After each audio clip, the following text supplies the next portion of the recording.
Bonjour à toutes et à tous, bienvenue sur cette nouvelle vidéo de comment choisir sa certification d'infoformation. Aujourd'hui, nous avons la chance d'être accueillis dans les locaux de SGS pour nous présenter leur démarche de certification Calicert qui va toucher les organismes de formation.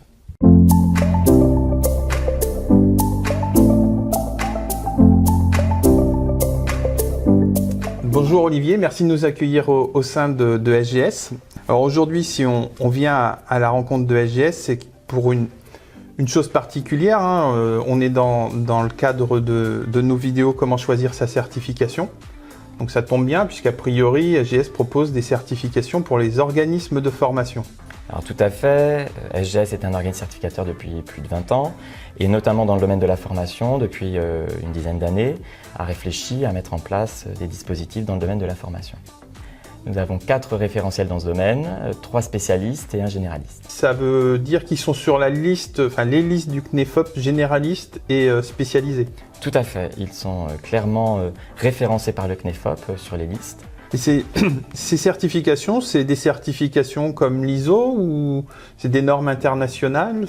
Comment ça se présente? Alors non, ce sont des référentiels nationaux, français, qui sont sous marque Calicert, qui est notre marque de certification de service. D'accord. Et c'est une marque qui est reconnue, qui présente des garanties particulières? Cette marque existe depuis 1994, lors de la sortie de la loi sur révisant le code de la consommation, et donc qui est reconnue en France. Nous avons plus de 80 référentiels sous cette marque.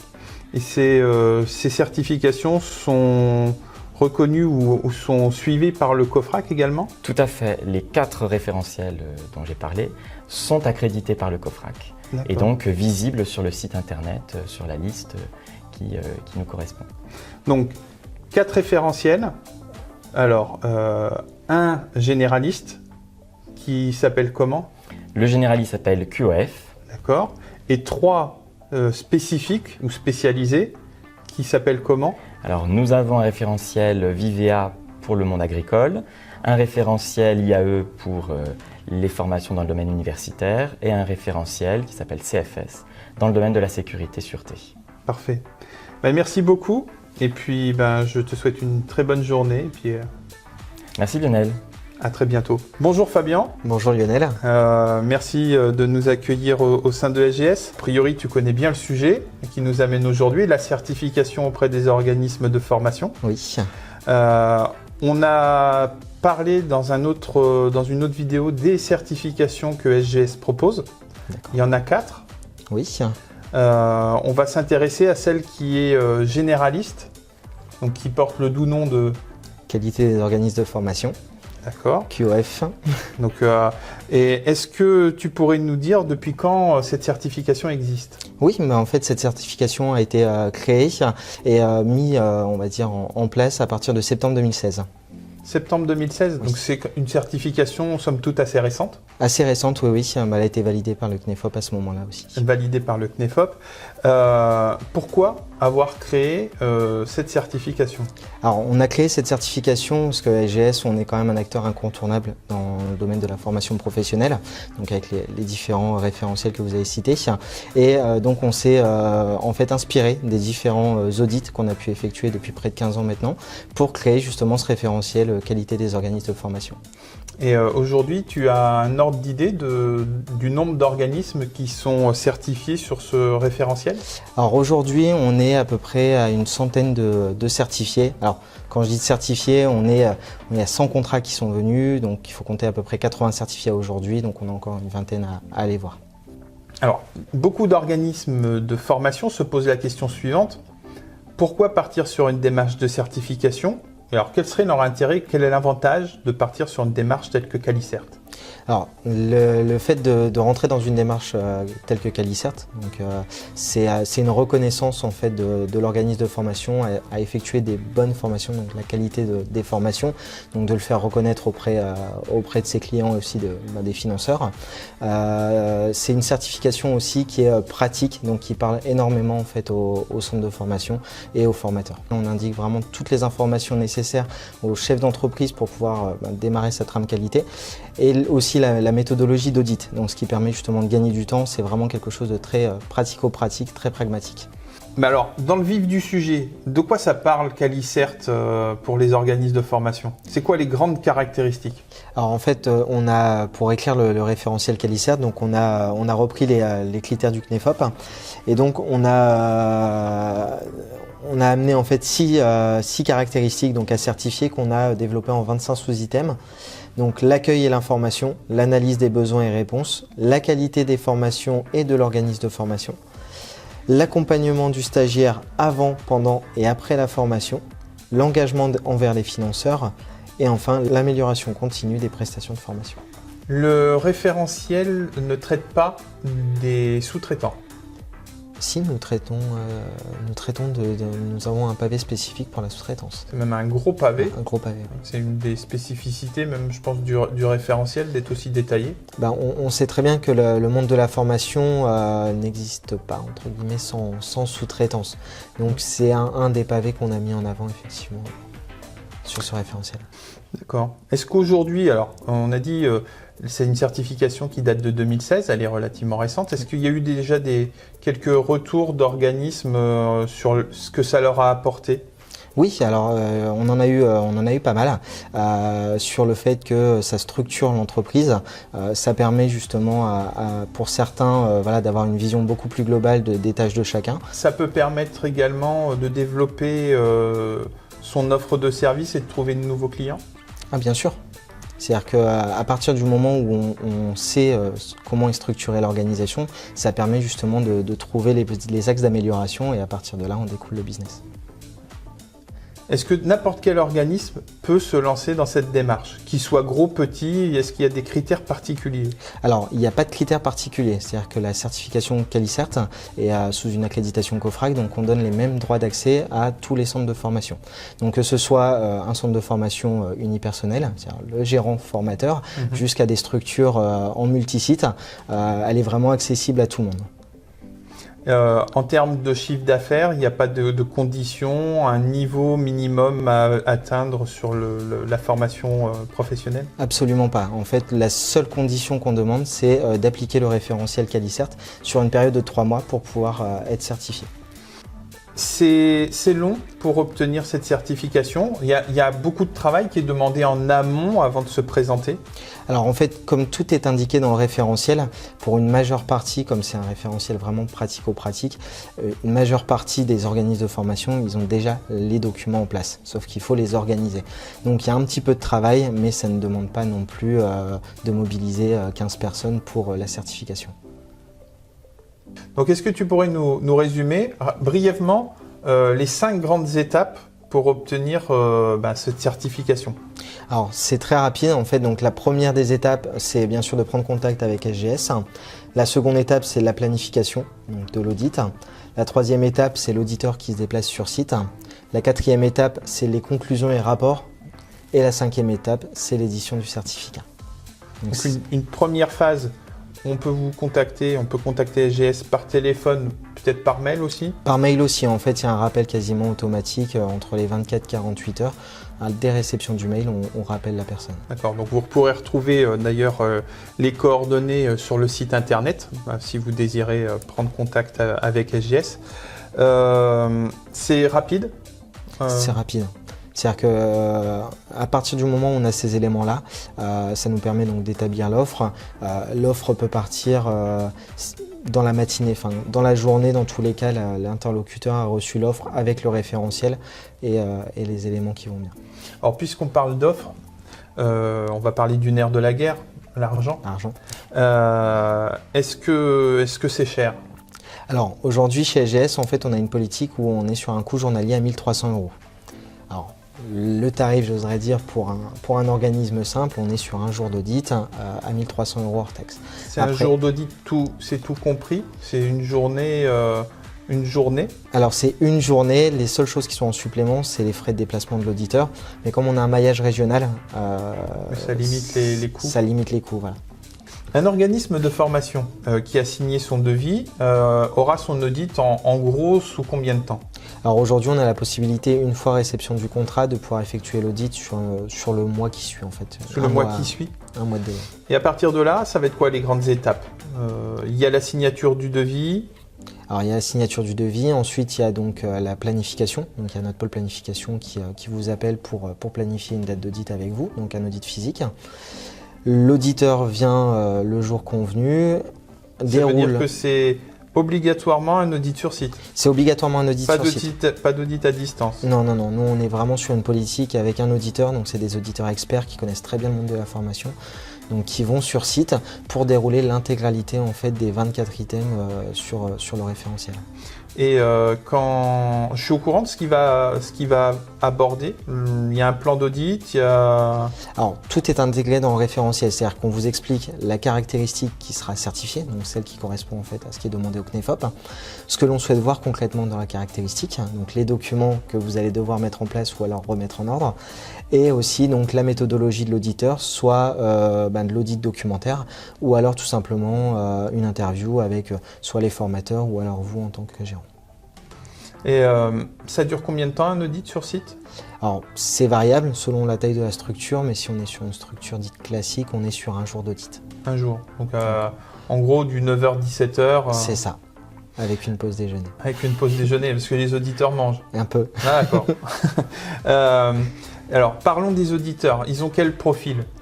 Alors c'est des auditeurs qui ont plutôt un profil technique, qui ont déjà eu soit une expérience dans le domaine de la formation professionnelle, donc soit ils ont été formateurs, ou alors ils ont cumulé un certain nombre d'audits en accompagnant des auditeurs confirmés sur des organismes de formation. Donc des personnes qui savent de quoi ils parlent. Qui connaissent très bien le métier. Oui. Okay.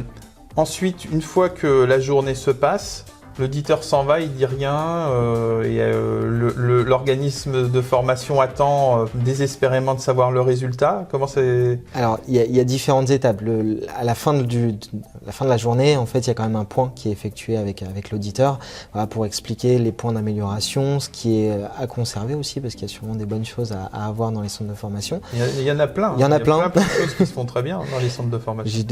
J'en doute pas.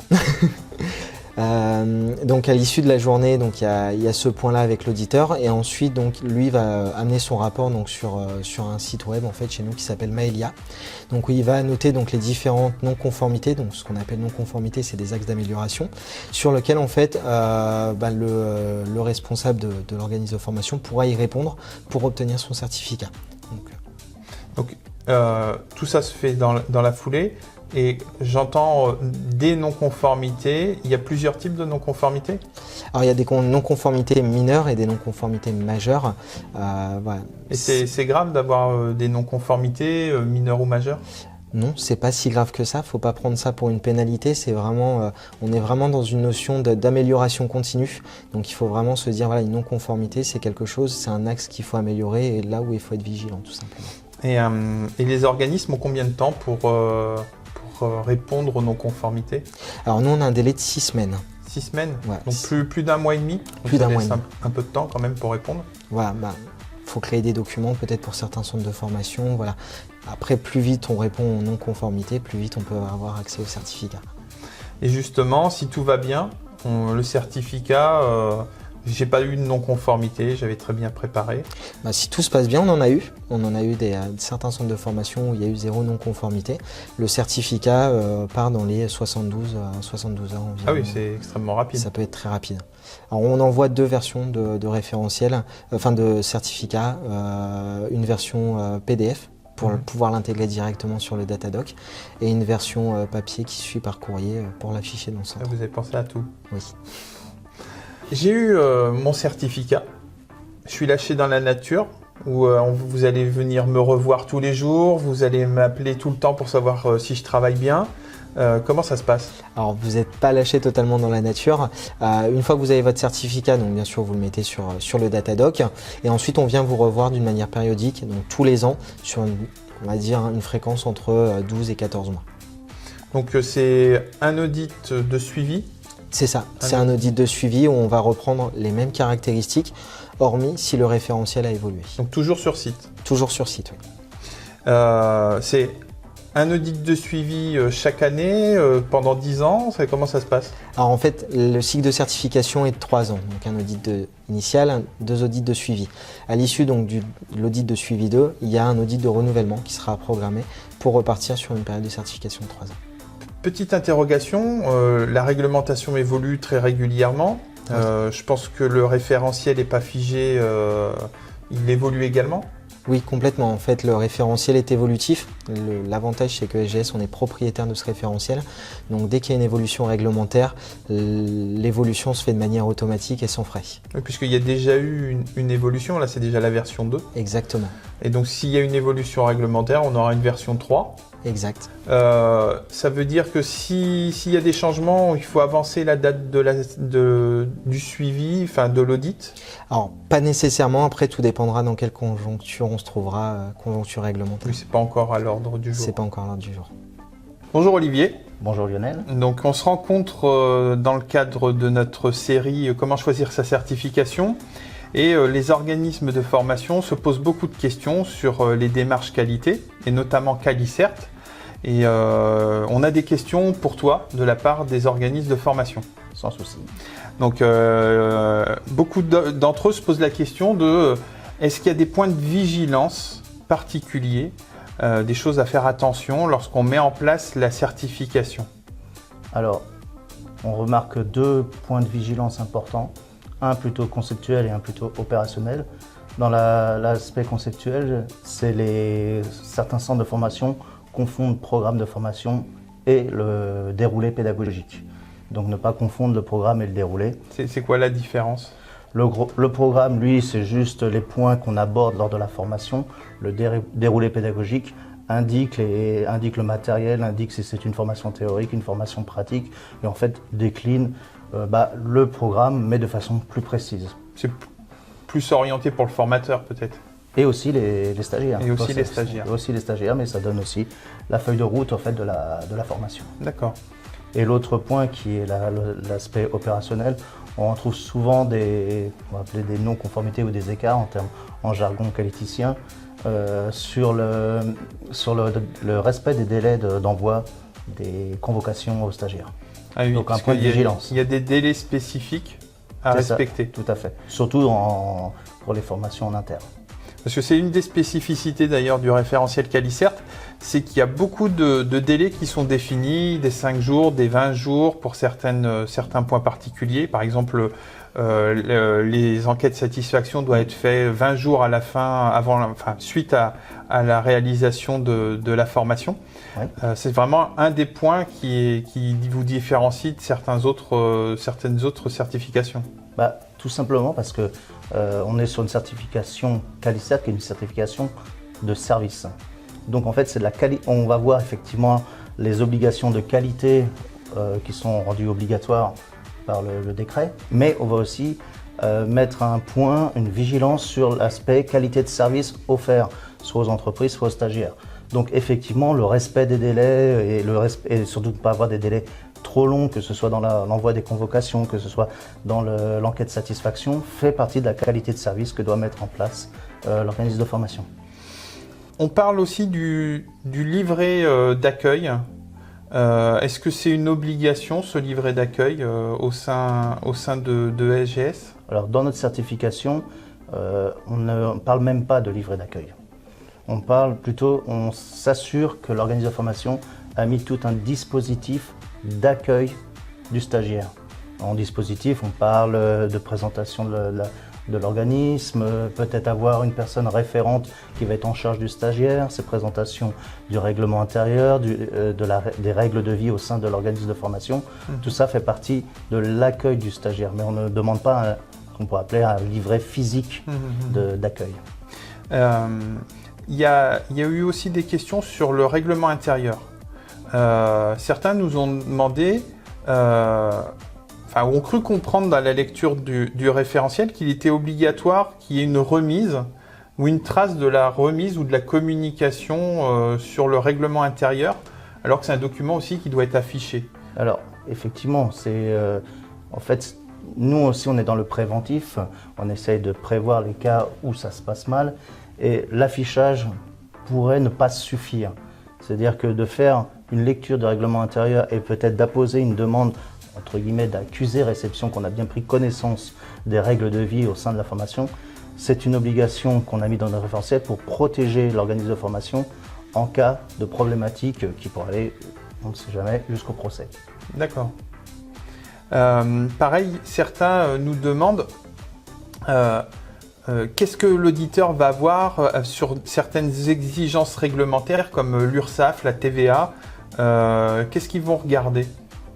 En fait, là, on est vraiment, nous, dans la certification de service et on va s'assurer que l'organisme assume bien ses responsabilités et qu'il ne va pas risquer de péricliter dans le temps.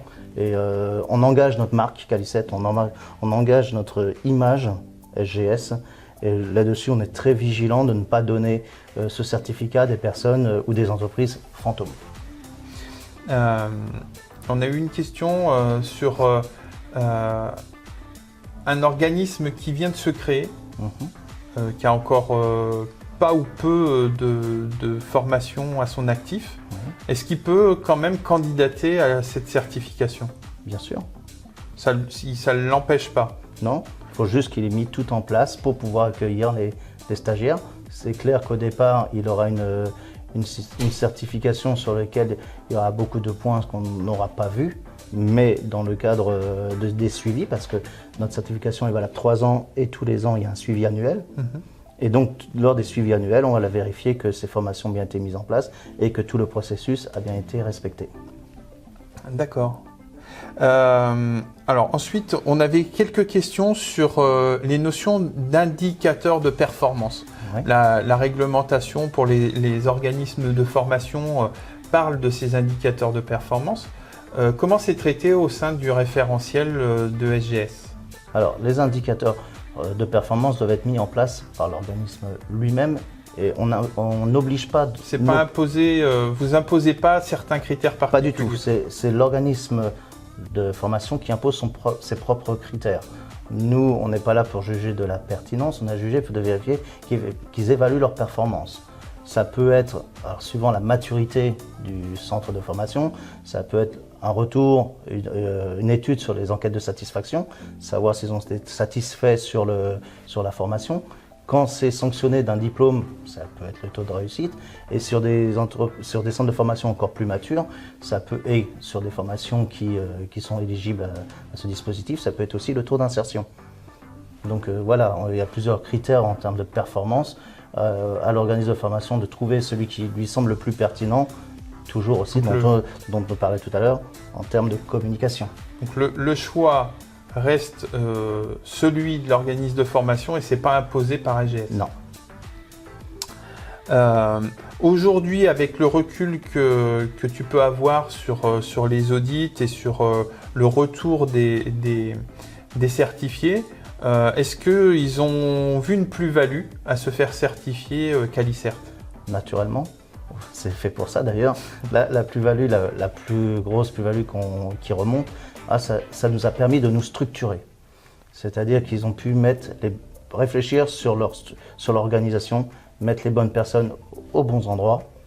Ça leur a permis aussi d'avoir un meilleur suivi du stagiaire, tout simplement, de l'accueil, de la formation et de ce qui est post-formation, qui était des fois un peu oublié, le post-formation.